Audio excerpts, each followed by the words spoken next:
Hi, boys and girls. I'm glad you could be here for another day on Treasure Box Stories. I'm so excited to look inside our treasure chest to see what we are reading next. Today's story is Curious George Builds a Treehouse. Wow, let's learn about George and his treehouse.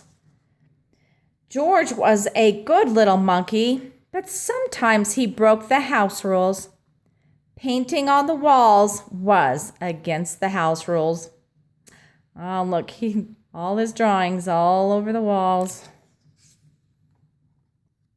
So was buttering corn with your feet. The animals outside didn't have to worry about house rules. That made it seem like a great place for a monkey. The tree was nice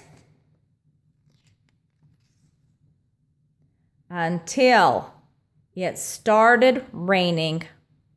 George couldn't live in a tree and stay dry unless he had a tree house.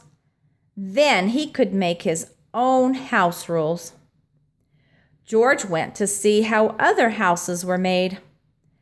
Mrs. Wrenkins was building a chicken coop. Maybe she could help.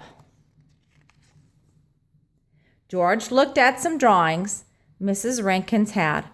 "Those are my plans, George," she explained. Of course. George needed a plan. He drew a plan for his treehouse. Here's his plan. Mrs. Wrenkin liked George's drawing.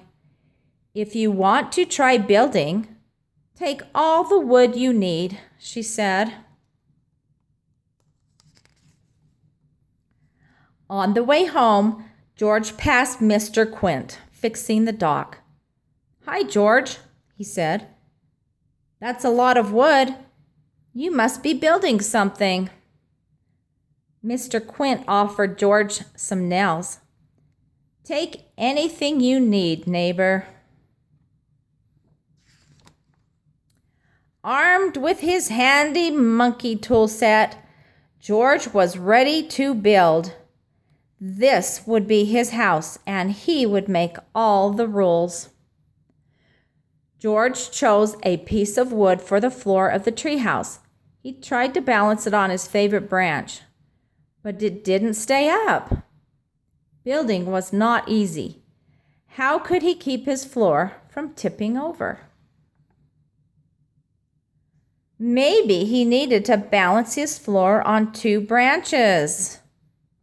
That success. Now it was time to put up the walls. George remembered how Mr. Quint used the tools on the dock. It was even faster when you could use your feet.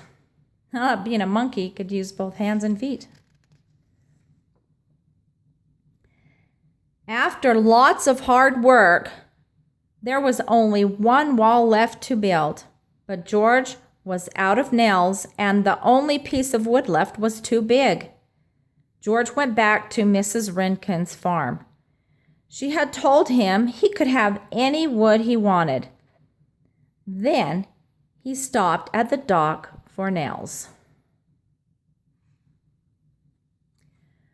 George's treehouse was finally done. "Wow," said the man with the yellow hat. "You built your own house. Where did you get all the wood and nails?" And just then the neighbor showed up. "George, did you take my wall?" asked Mrs. Wrenkins. Mr. Quint asked, "Did you take nails from my dock?" George was sorry, but then the neighbors saw his careful plans. They didn't want George to lose his treehouse. "It's okay. I said you could have whatever nails you wanted," Mr. Quint said. "And I can make a new wall," Mrs. Wrenkin said. Now George had a place where he could make the rules. Rule number 1, you have to paint on the walls. And rule number 2, always butter corn with your feet. That was a cute story about George. Here's some different types of houses and the things that's used to build them. Look at this house here. What do you think that's made of? I think that is made of wood from a tree. And this house, does anyone know what this house is called? That's right, it's an igloo, and it is made out of snow and ice. And what's the name of this house? It's a castle, and it's made of bricks. Thanks for watching. Please give it a thumbs up and subscribe to the channel, and I'll see you next time. Bye.